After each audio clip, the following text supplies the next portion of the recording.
নমস্কার বন্ধুরা, শীতকাল তো পড়েই গেছে আর ঠান্ডার দিন আসলে বিশেষ করে পৌষ পার্বণ এসে গেলে কি মনে পড়ে? পিঠে পুলির কথা। আমার তো ভীষণ মনে পড়ে। আর আজকে তাই তোমাদের জন্য একটা সারপ্রাইজ পাটিসাপটা নিয়ে এসেছি। সারপ্রাইজ কেন?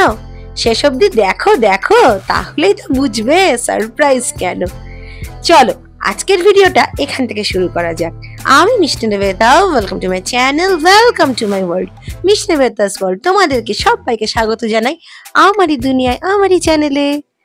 আজকে তোমাদেরকে শেখাতে চলেছি নোনতা পাটিসাপটা। যারা আমার মতন বাড়িতে মিষ্টি খাওয়া বারণ মানুষ আছে, তাদের জন্য এটা দুর্দান্ত রেসিপি। চলো রান্নাঘরে। আমি এখানে 4 পিস গাদার মাছ নিয়ে নিয়েছি। তোমরা তোমাদের পছন্দ মতন পিস নিতেই পারো। আর এটা হচ্ছে সেদ্ধ চাল, যেটা আমরা রেগুলার খাই, সেই চালটাই মোটামুটি একটা বাটি করে 1 বাটি পরিমাণ আমি এখানে সেদ্ধ চাল কাল রাত্রে ভিজিয়ে দিয়েছিলাম। আর এখানে 2টো আলুকে সেদ্ধ করব বলে রেখে দিয়েছি। তোমরা সেদ্ধ আলুও নিতে পারো।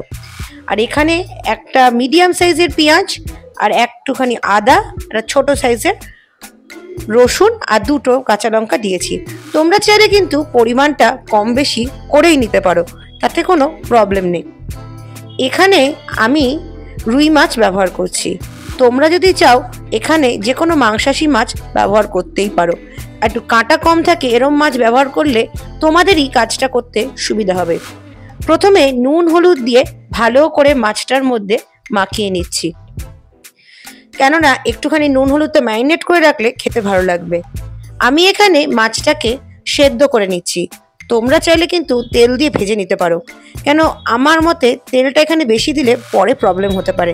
সেটা বলছি, লাস্ট অবধি থাকো, বুঝতে পারবে কেন বলছি তেলটা বেশি হলে প্রবলেম হওয়ার চান্স আছে। মাছগুলো কিন্তু আমার সুন্দর সেদ্ধ হয়ে গেছে, উঠিয়ে দিলাম।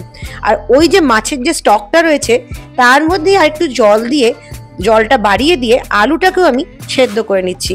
তোমরা কিন্তু আলাদা করে সেদ্ধ করতেই পারো, কোনো প্রবলেম নেই। আর এখানে দেখো মাছটা কিন্তু সুন্দর করে আমি কাঁটা ছাড়িয়ে নিয়েছি। কাঁটা যেন একটাও না থাকে, খুব খেয়াল করে কিন্তু কাঁটা ছাড়াতে হবে। আর আলুটাও সুন্দর সুসিদ্ধ হয়ে গেছে।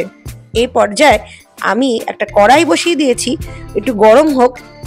এবার এর মধ্যে একটু তেল দিয়ে দিই। আমি আজকে সাদা তেল দিচ্ছি, তোমরা চাইলে কিন্তু সর্ষের তেলও ব্যবহার করতে পারো, কোনো সমস্যা নেই। পেঁয়াজটা, কুচনো পেঁয়াজ যেটা ছিল সেটাকে চলো সুন্দর করে আগে ভেজে নিই। আচ্ছা, আমি কিন্তু একটু টমেটো কেটে নিয়েছি, সেটা কিন্তু তোমাদের দেখাতে একদম ভুলে গেছি। পেঁয়াজটা মোটামুটি ভাজা হয়ে এসছে। এই পর্যায়ে আমি টমেটোটা দিয়ে দিচ্ছি। আর পেঁয়াজটা ভাজার সময় আমি অল্প একটু নুন দিয়েছিলাম, সেটা তোমাদেরকে দেখানোই হয়নি। টমেটোটা চলো সুন্দর করে ভাজা হয়ে গেলে, এরকম গলে আসলে তারপর কিন্তু আমি একটু হলুদ গুঁড়ো ব্যবহার করব। আর আদা রসুনটা, লঙ্কাটা আমি মোটামুটি ওই একটু খুচরো খুচরো করে বেটে নিয়েছি, মানে মিহি করে নয়, একটু কচকচা করে বেটে নিয়েছি। আর অল্প করে এবার একটু জল দিচ্ছি, আর একটু একটু করে আমি মশলাটাকে কষাচ্ছি।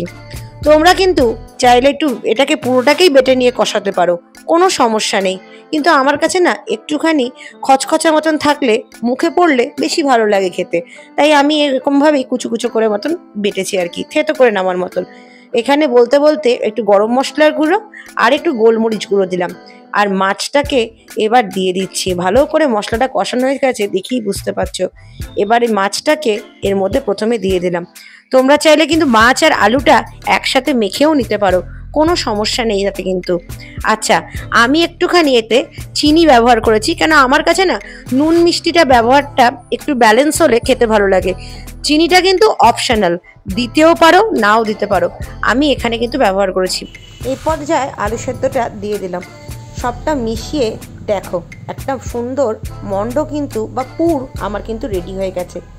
আর ওই যে চালটাকে ভিজিয়েছিলাম এরকমভাবে মোটামুটিভাবে বেটে নিয়েছি, না পাতলা না ঘন। চলো রেডি করি। দুপুরের বেটে রাখা চাল বাটাটা দেখো বেশ খানিকটা জমে গেছে, তাই একটু ভালো করে নেড়ে চেড়ে একটু ঘনটাকে পাতলা করার চেষ্টা। এর মধ্যে দিয়ে দিলাম 1 মুঠো ময়দা। তোমরা কিন্তু আটাও ব্যবহার করতে পারো। আর বেশ খানিকটা জল দিয়ে এটাকে একটু পাতলা করার চেষ্টা করছি। হাতা দিয়ে হচ্ছে না, অনেক টাইম লাগছে। দাঁড়াও, হুইস্কটা নিই। হুইস্ক দিয়ে করতে করতে এবার এর মধ্যে আমি একটুখানি নুন আর একটুখানি পর্যাপ্ত পরিমাণ গোলমরিচ গুঁড়ো অ্যাড করব। তোমরা চাইলে কিন্তু লঙ্কা গুঁড়ো বা অন্যান্য যে কোনো মশলা যেটা তোমরা খেতে ভালোবাসো সেরকম কিছু কিন্তু ব্যবহার করতেই পারো। তবে আমি কিন্তু এখানে নুন আর গোলমরিচ গুঁড়ো ছাড়া কিচ্ছু ব্যবহার করছি না। আর এটা কিন্তু মিডিয়াম টু মানে পাতলাও হবে না, ঘনও হবে না, এরকম একটা ব্যাটার আমাকে তৈরি করে নিতে হবে। অতএব জলটা কিন্তু সেই বুঝে দেব, আর ময়দাটাও কিন্তু আমি সেই বুঝে দেব। কেননা ঘন হয়ে গেলে কিন্তু হবে না, মানে আবার পাতলা বেশি হয়ে গেলে সেটাও কিন্তু ভেঙে যাওয়ার চান্স থেকেই যাবে। চলো, আমার কিন্তু ব্যাটারটা পুরোটা রেডি হয়ে গেছে, এটা একদম রেডি। আজকে কিন্তু প্রথমবার আমি যেন চালের গুঁড়ো দিয়ে করছি, মানে চাল বাটা দিয়ে করছি। এর আগে কখনো করিনি, সুজি দিয়ে আমি অনেকবার করেছি, নোনতাটা তো ফার্স্ট টাইম। বলতে বলতে নর্মাল রুটির চাটুটার মধ্যে একটুখানি বেশ খানিকটা তেল দিলাম। প্রথমটা করার জন্য একটু তেলটা বেশি লাগে, পরের গুলো কিন্তু এতটা তেল প্রয়োজন পড়বে আশা করছি না। চলো, চাটুটা বেশ গরম হয়ে গেছে। এবার এর মধ্যে লেই বলো বা ব্যাটারটা এক হাতা আমি এখানে দিয়ে দিয়েছি, আর দিয়ে এইভাবে আলতো করে ঘুরিয়ে দিচ্ছি। বা তোমরা চাইলে কিন্তু তোমাদের যদি মনে হয় যে কোনো কিছু দিয়ে তোমরা ওটাকে টেনে টেনে ঘুরিয়ে দেবে সেটাও করতে পারো। তবে আমি জানো তো এইভাবে সাঁড়াশি দিয়ে গোল করে ঘুরোতেই সুবিধা বোধ করি। তো এটাকে এবার একটুখানি হতে দেবো। ততক্ষণ হতে দেবো যতক্ষণ না এটা পুরো টেনে যাচ্ছে। কাঁচা অবস্থায় কিন্তু উল্টাবার চেষ্টা করলে ভেঙে যাওয়ার চান্স আছে। তো মোটামুটি একটুখানি হোক। আর এখান থেকে আমি একটুখানি মাছের পুরটা দিয়ে দিলাম, একটু বেশি করেই দিলাম। এইসব খাবার একটু বেশি বেশি না হলে ঠিক জমে বলো তো? একটুখানি মুখে যদি না লাগে, একটু ভালো করে পুরটা দিয়েছি। এবার একটুখানি আর একটু টেনে যাক, তারপর আমি উল্টাবো। এই দেখো, সাইড থেকে চেষ্টা করছি উল্টানো যায় কিনা সেটা একটু চেষ্টা করে দেখছি। কেননা আর আমি তেল দেব না, তোমরা দরকার পড়লে কিন্তু আরেকটু তেল বা ঘি যেটাই পছন্দ করো দিতেই পারো, কিন্তু আমি এটা দিয়েই করব। আমি একটু জানোই তো একটু তেল কম খেতে ভালোবাসি, তার জন্য একটু তেল কম দেবো। আচ্ছা, তেলটা আমি পুর বানানোর সময় কেন কম দিয়েছিলাম বলো তো?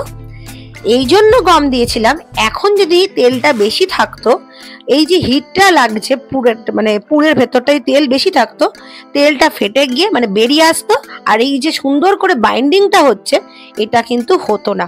বলতে বলতে আরো একটা লেই দিয়ে দিয়েছি। চলো আরেকটা পাটিসাপটা করি। আর তেল কিন্তু প্রথমে পুরে আমরা কম দিয়ে করব, না হলে কিন্তু এই যখন এটা পুরটা ভেতরে যাবে, গরম হবে, ওটা মানে হিটেড হবে, তখন কিন্তু আমার কিন্তু পুরটা ফেটে গিয়ে বাইরে বেরিয়ে আসবে। তো সেই জন্য কিন্তু তেলটা আমি কম দিয়ে করেছিলাম। এবার চলো আরেকটা পুর দিয়ে দিই। আর কেমন লাগছে গো আজকের রেসিপিটা? ভালো লেগেছে? আমার মতন যারা আছো মিষ্টি খেতে ভালোবাসো না, কিন্তু আমি তো এখন মিষ্টি খেতে পারছি না, আর দাদার সুগারের জন্য দাদাকে মিষ্টি দেওয়া যাবে না, সেই কথা ভেবেই কিন্তু আজকে আমি এটা করেছি। তো তোমাদের যাদের এরকম ব্যাপার আছে তারা কিন্তু এই রেসিপিটা ঝটপট করবে, আর আমাকে কিন্তু ফিডব্যাক দেবে কমেন্ট বক্সে এসে। কি দেবে তো? তোমাদের কমেন্টের অপেক্ষায় কিন্তু আমি অধীর আগ্রহে বসে থাকি। আর আজকের ভিডিওটা এই অবধি, আর তোমাদের সাথে দেখা হবে আমার নতুন ভিডিওতে। আর মকর সংক্রান্তি শুভ কামনা সবাইকে। পৌষ সংক্রান্তির দিনটা খুব ভালো কাটাও, আনন্দ করে কাটাও, আর প্রচুর প্রচুর পিঠে খাও শরীরটাকে ভালো রেখে। আর জানিও কিন্তু কে কি পিঠে বানালে আমাকে ইনবক্সে এসে জানাবে। তো তোমাদের অপেক্ষায় রইলাম। আবার দেখা হবে তোমাদের সাথে, তোমাদের মিষ্টি নিবেদিতা। আজকে এই অবধি, টাটা বন্ধুরা।